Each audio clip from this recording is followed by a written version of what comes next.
About half a decade ago, the government of Ghana took the decision to have private institutions hold shares in what was initially called the Electricity Company of Ghana. In 2014, government had qualified to meet the demands of Millennium Challenge Compact 2, and that meant that the government of Ghana stood to gain about 498 million from the United States.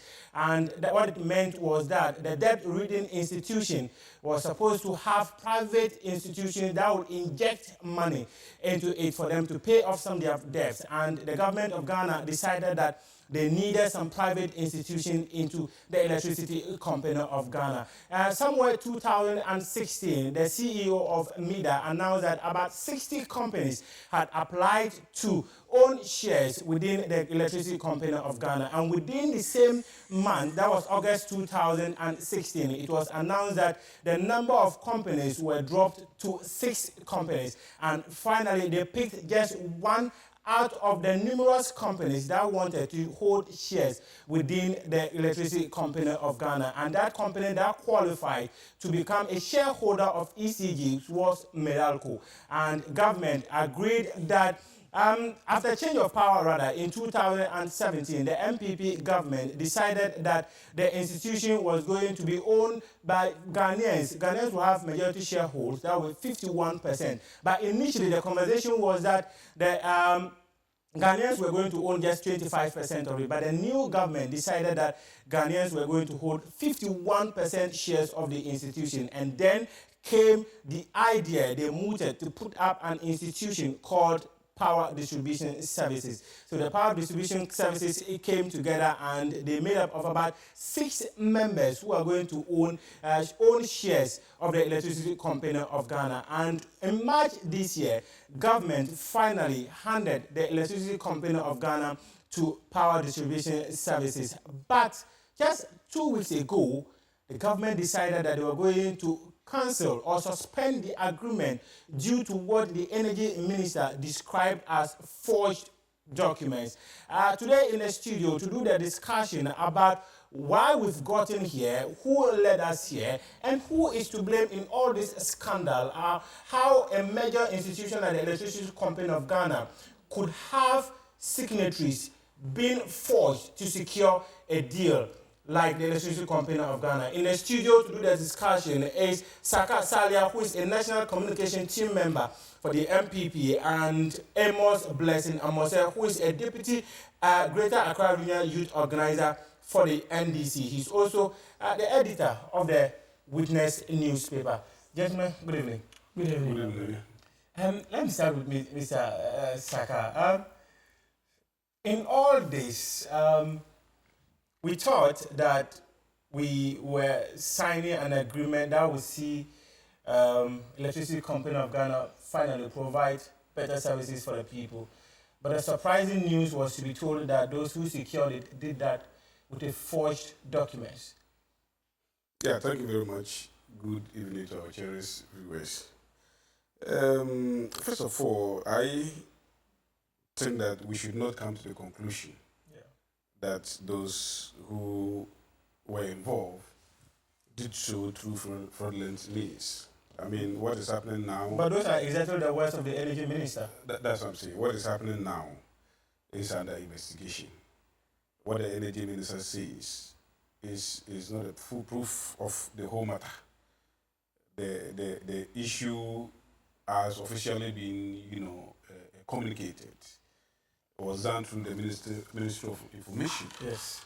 And that government of Ghana, no matter how anybody view at the matter, is still doing investigation. And indeed, about 4 agencies, 4 groups from the different agencies, including MIDA, including ECG, including Ministry of Finance, have been... The Attorney General, all these people are part of it. Yes. Have been made to be parts of the investigative process. Indeed, early this week, some of them left for Doha, and some also left to the United States, New York. New York, yes. Yes, New York.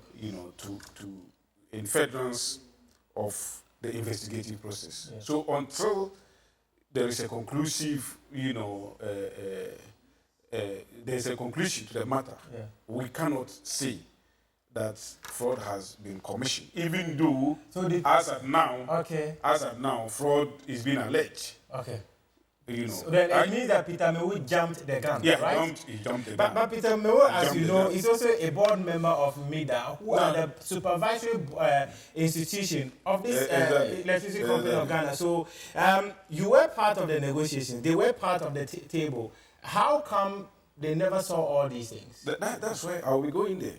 But you see, if one wants to say that Peter Mewu had already, said something, and Yes. for that matter, we should take it and not take the official position of government itself. It's problematic in the sense that Yeah. even though he's the energy Minister, yes. and more so a board, a governing board member of MIDA. And his deputy too is on that board. Exactly. Let's not forget. Exactly. Okay. No, the deputy is not on the board. The deputy is there. The deputy is there. If you go to the Attorney General, the Attorney General has the Yes. deputy in there. If you go to the Finance Ministry, the Finance Ministry also But has the deputy in there. I mean, I am seeing, if you look at even MIDA, first Yes. of all, let me even not belabor whatever anybody says. Officially, government is doing an investigation to unravel the matter. Yes. The matter as it is now, it's not as if somebody sat somewhere and forged something. What really happened is that the person whose signature, who has authenticated the insurance, Yes. is not the proper person that should do it. And therefore, as it stands, it looks like it's invalid. And they were even talking about payment and the payment through banks and all Through that. call banks, Yes. yes. And all that. So all those things will be investigated. You understand what I'm saying? Yes. Uh-huh. So you were saying that because certain, personalities are part of MIDA, and therefore whatever that is they're saying is sacrosanct and then should be taken with all the seriousness and whatever. Some of us, including a whole lot of players within the industry and even government, did, actually say that MIDA did not do the proper job as they were supposed to have done.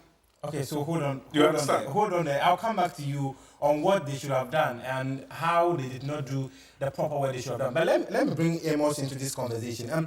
You heard Saka clearly mention that at this point, we shouldn't conclude that the documents that were used to secure the concession agreement with government was forged. But if you listen to the information minister and that of the energy minister, there seems to be a bit of contradiction between the two of them. So which of them should we now listen to them? Well, thank you very much, my brother. Good evening to our cherished viewers. I'm surprised my brother is saying the energy minister, Peter Mewu, did not put out the official position of government. For finality. I mean, what constitutes the official position of government?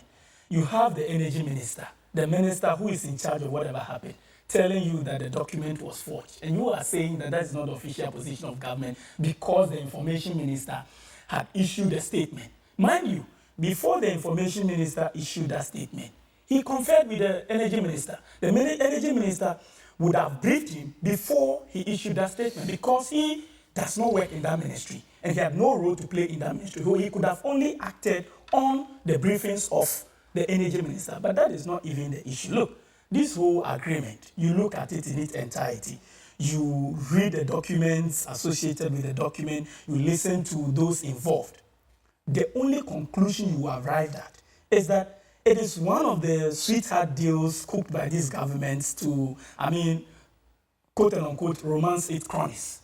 Look, from the genesis of this agreement, we are all in agreement that, look, the electricity company of Ghana needed some capital injection, of which both parties, both NDC and NPP, and by extension, everybody in Ghana, were all in agreement. Yes. So the previous government, the NDC government, initiated the process, and on 4th August, the agreement was signed. Yeah.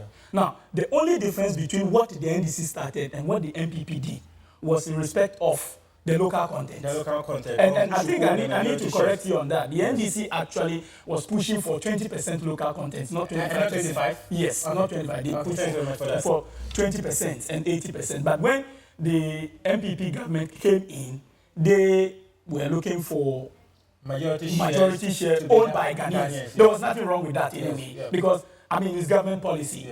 It's you prioritize what you want. We wanted 20%, and our position then was that when you look at all the companies in Ghana, and I'm saying this on authority, there is no private company in Ghana that has expertise in electricity distribution. Is it theoretical or practical? Practical. Look at the companies forming the consortium. Name which of them has experience or any practical knowledge when it comes to electricity distribution. You see, often we seem to undermine our Ghanaian expertise, and this is not. No, you are getting it wrong. This is not about undermining local businesses. It's about the companies. The truth of the matter is that they don't have the expertise when it comes to electricity distribution. Look at the companies. TG Energy. It was incorporated recently. Yes. They don't have any track record when it comes to electricity distribution. And Santa Power was incorporated in 2018. Yeah. Tell me their track record. Santa Baron, yeah. You know what? That is even another issue that we need to interrogate. The consortium, when the agreement was forwarded to Parliament. And at a point, Sekins too came into the picture. When the agreement was forwarded to Parliament, there was no mention of PDS. Yes. There was no mention of PDS because by then Miracle was leading the process together with the consortium. Yes. And in that consortium, what was the document presented to Parliament mentioned Santa Baron Ventures Limited. Yes. Santa Baron Ventures Limited. But the narrative, as we see it, and the document we are seeing now, has Santa Power Limited. So these two are not the same.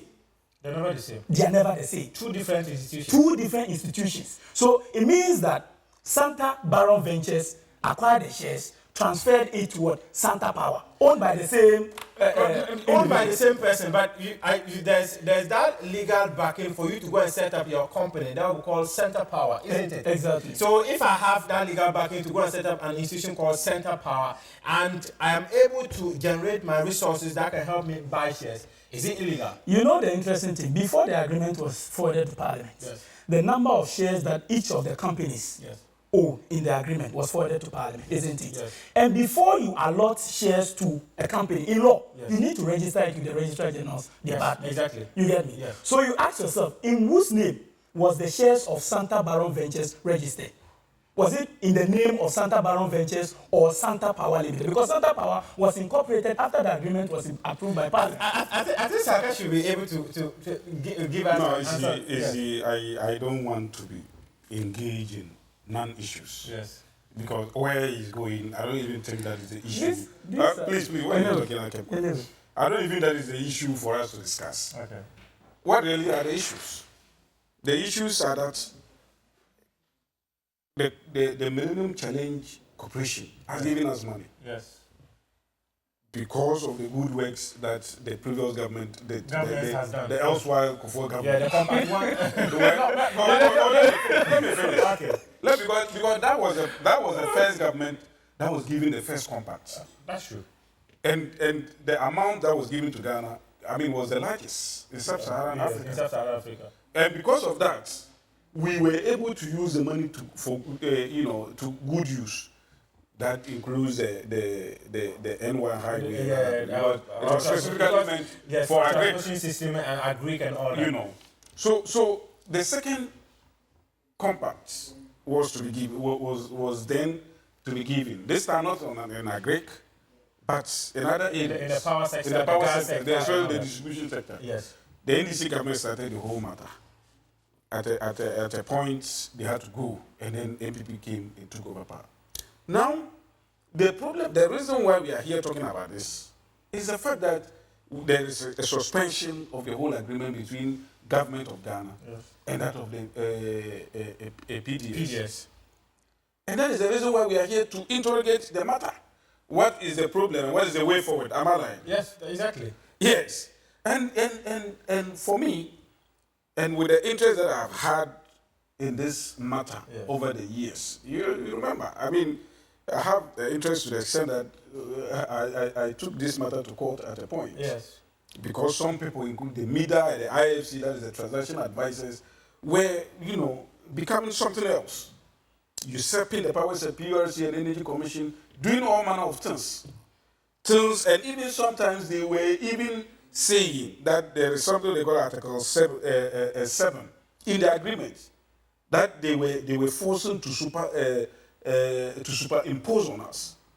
That particular article should take precedence when our laws, when they come into conflict with our laws. Okay. You know. Yeah. So that our laws will play second fiddle to their laws and all that. So this matter, we took it up and a lot of things changed. You were talking about even the process of, securing or taking the concessionaire. You talk about 60 companies reduced to 6 and 5 out of 1. It is not because of even the local content. That was the reason why all the other 5 had to withdraw. Or the two, there were some that actually lost interest because government had said that they needed 51% ownership by Ghanaians. Exactly. Some lost interest. Yes. Others did not lose interest. Others lost on certain grounds. Like BXC. BXC. Others lost on certain grounds because look, some of the companies had dealings with IFC. And there was one the transaction advisor with conflict of interest. Yes, the transaction advisor did not disclose that he had dealings with them. Yes. And when it was brought to the fore, they had to also check it out. Now it was left with Miracle. You understand? Yeah. And the BXC also was already dealing with ECG, and they were not even performing well. Yes. Accra West, they were in charge. They had to take us to court. Remember some time ago, I mean, even when you were going to buy a prepaid credit, yeah, it was you were unable to buy because they were in charge and all that. But they refused to disclose all these things, and I had to also withdraw. Now it was left with Miracle, and time was also of essence. Now, you see, the time factor is a very interesting conversation, but let me go for a break and come back so that you touch on the time factor, because people have said that if government had just 15 days, and if they were going to do further due diligence, we were not going to meet. No, it's not a timeline. If they were going to do but just hold on to that thought just a moment. Let me go for a break and come back. This is the feed on Kwese TV. We will be back in a jiffy to continue the conversation about the PDS ECG scandal.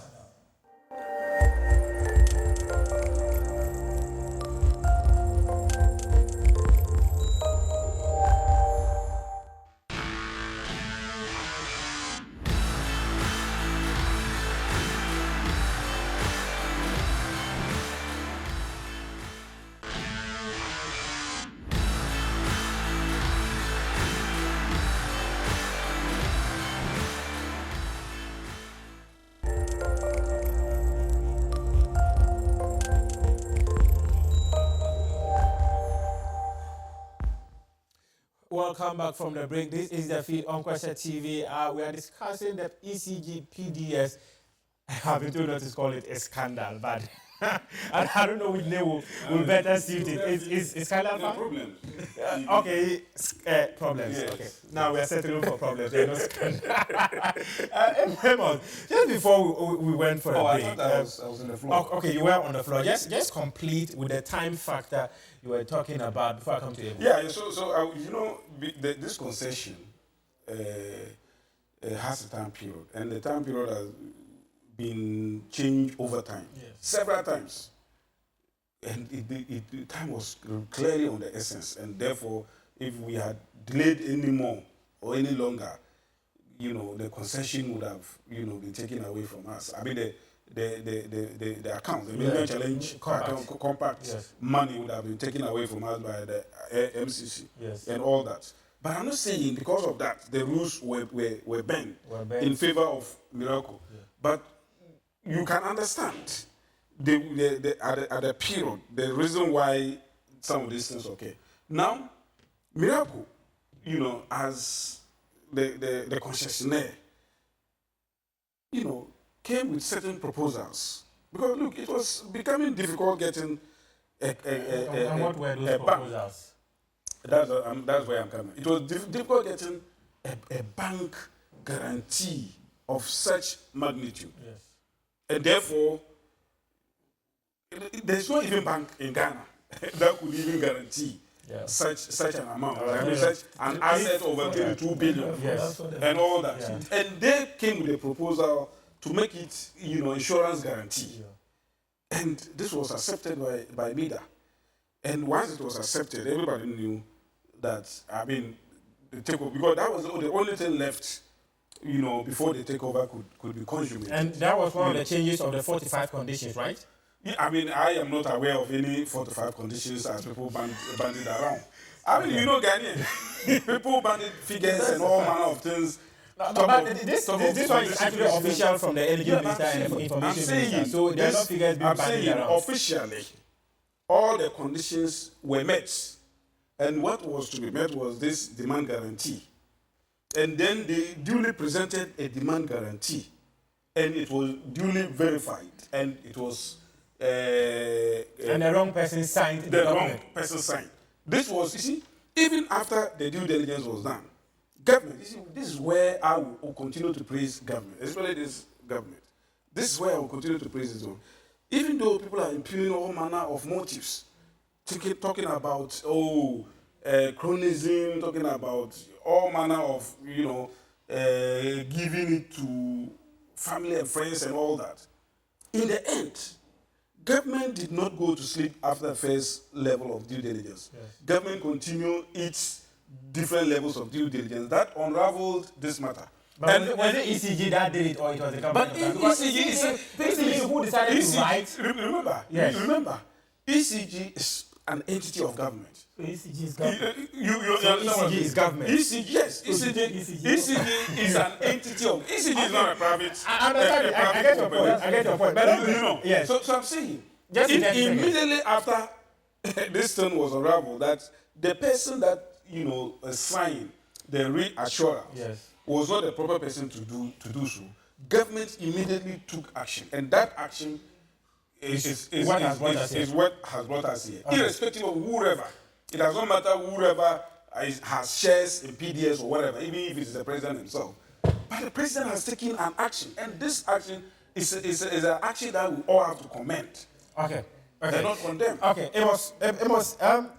just coming into this.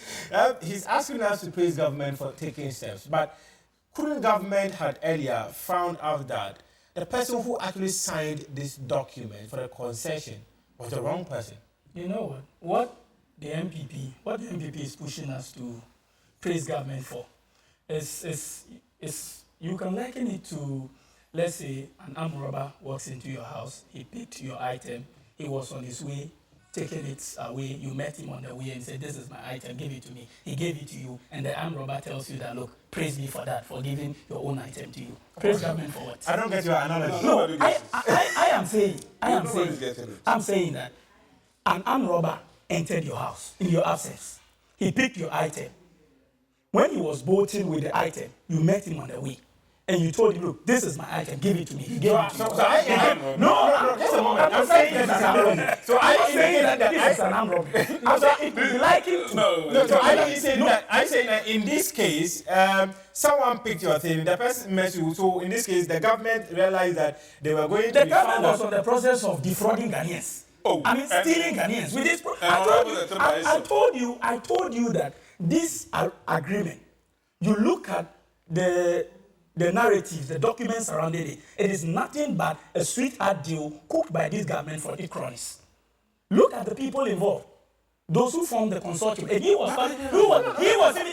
was even talking about somebody engaged in conflict of interest, so he was disqualified. What about the MPP MP for Second D? Who is a director of because I'm in government, I'm in government, I shouldn't hold shares within the No, I'm not saying because you are in government, you should not hold shares in PDS. So what makes it fraudulent? What makes it sharing? I'm coming. You see, when you are in government, there's people who form the political party before they fight for political power and they gain political power. Now, when you get political power, you have all manner of offers open to you. Okay. You want to what? Reward or give back to those who... Do you know the CEO of Santa Baron Ventures? I mean, he sued me some time back. I'm in court with him. I know him very well. I know him very well, so I know what I'm talking about. Okay. No. So you're saying that he's a politician? As we speak, they are restructuring the shares. No, but he's asking a question. They are restructuring the shares, and they are Is he a politician? Is he an MPP? No, answer the question. I'm also making a point. You are doing things that will lead to another suit. No, of course Answer the question. I'm competent enough. I'm competent enough to challenge anybody in court when it comes to issues of law. So I'm saying, I'm making a point. If you allow me to make my point, you ask your question, I will respond. I am saying that the government is in the process of restructuring the shares. And they are allotting. They are in a process. Of course, they have written. Government. Oh, so do I need to be in government to know what is happening? So relax. They want to throw something. Hold on. Have you read the letter from the Ministry of Finance? Yes. Signed by the Minister of Finance. Yes. Directed to Akoto Ampah. Yes. To mediate in restructuring of. This is renegotiation. What is renegotiation? Renegotiation. And you know what? You know what they have It is done everywhere. He mentioned about a bank guarantee turning into an insurance guarantee. Now, after Parliament had approved the agreement pursuant to Article 181 Clause 5, they came back. Please do this for me in 30 seconds. These people were moving around looking for a bank for their backing. They couldn't get it. Then they wrote to NIDA to alter the document so that they could use an insurance guarantee. Now, he was saying there was no bank in Ghana. Do you have this on authority, or they're just allegations you're putting out? I am saying that read the letter from NIDA. Read the letter from NIDA. The dates. Look at the date. The agreement was approved in Parliament. I'm saying that the agreement was approved in Parliament on the 24th of July. We have to continue this conversation. 2018, sorry. We will have to continue this conversation tomorrow. Is like It's not. You know what? Because you collapse all the banks in Ghana. Unfortunately, now we have to